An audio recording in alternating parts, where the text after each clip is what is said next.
le début de la machine, de cette façon de faire mouvement et d'avoir une utilité de production à partir de ces mouvements, c'est bien entendu le moteur hydraulique. Le moteur hydraulique, il est connu dès l'Antiquité, on le connaît toujours, le moteur hydraulique.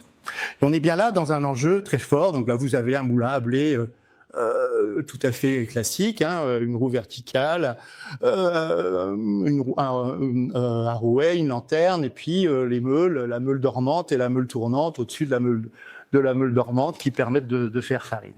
Ce qui est intéressant dans cette question du regard sur la machine, c'est que c'est pas toujours univoque, cette affaire.